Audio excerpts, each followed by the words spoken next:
everybody, this is Doll Dazzler and welcome to my channel. In today's video I have decided to share with you guys another doll from my doll collection, and unfortunately this is one of the dolls that I have not been able to identify yet, so I thought I would put this video up to see if anybody can help me figure out who she is. I purchased this doll in an antique store in Colorado. I can tell that she was really well taken care of because she doesn't have any sunlight damage, so she was not displayed in sun.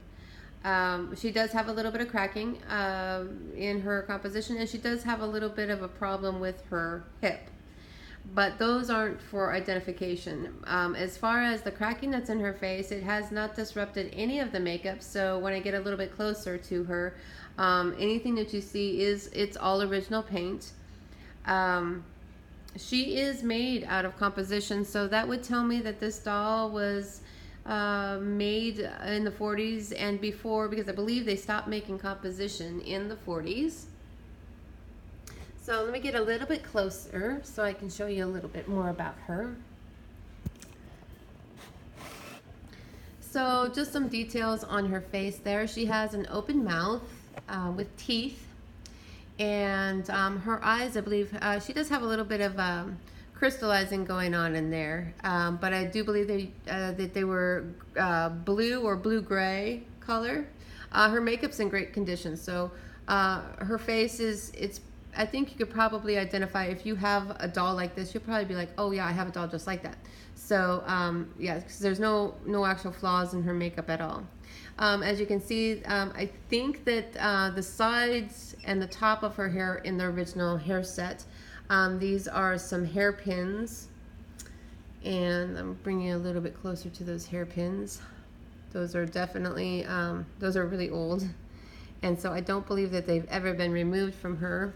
And then she also has two on this side, and this is where I don't know, maybe this side has been kind of messed with a little bit, because there is a big safety pin, or not safety pin, I mean a bobby pin that runs through this side. So I don't know, I don't really want to take this out, but if I was to guess, I would say that it probably should have looked like this, and then there might have been like a little curl there. So and then the back of the hair, it looks like somebody had just pulled it together. It probably would have been just like a down hairstyle. There are some older hairpins in here, but I can tell that they probably weren't in there from the very beginning. I don't know though. So, but it looks like this is definitely not original to the doll.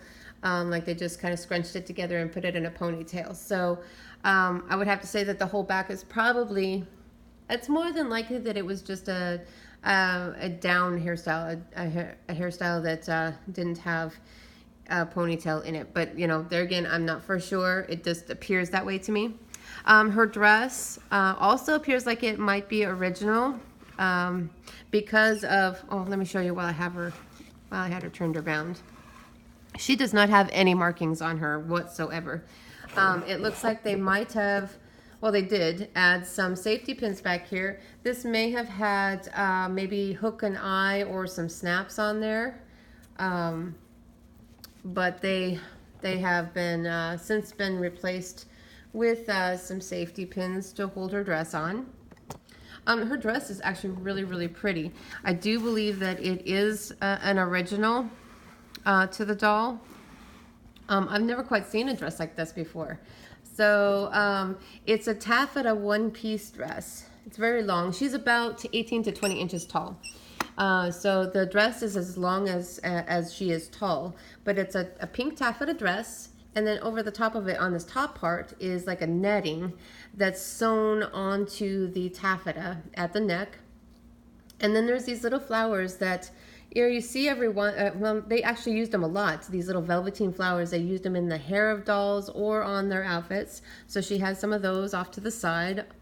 And then on the bottom part of this dress, see if I can lift her up by the doll stand. I really don't want to take her off the stand. So, so down, this is all one piece with this taffeta dress. And then on the second part, the bottom part, the skirt part is also some of that netting that's sewn all the way around, kind of to give it that, it's like a ball gown.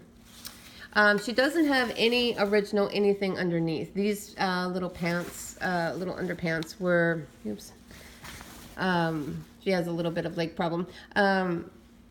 They were added later, I can tell. Maybe even from the 60s. That could have been from a 60s doll, but they definitely don't belong to her. And then her shoes do. Those are the typical 30s, 40s shoes that they would have put on dolls. So those are definitely original. So I don't know who she is. She is an outstanding doll. I would love to know. I would love to know who made this doll and who she is. I think that she kind of resembles a little bit maybe Bright Star, but I have another doll that resembles Bright Star that's unidentified as well. So I don't know. Any ideas you guys have for me, or if you do know who this doll is, please leave it in the comments for me.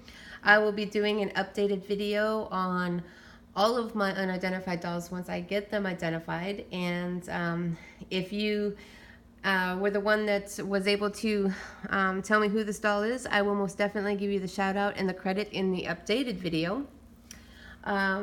Other than that, thank you guys so much for watching, and I will see you in my next video.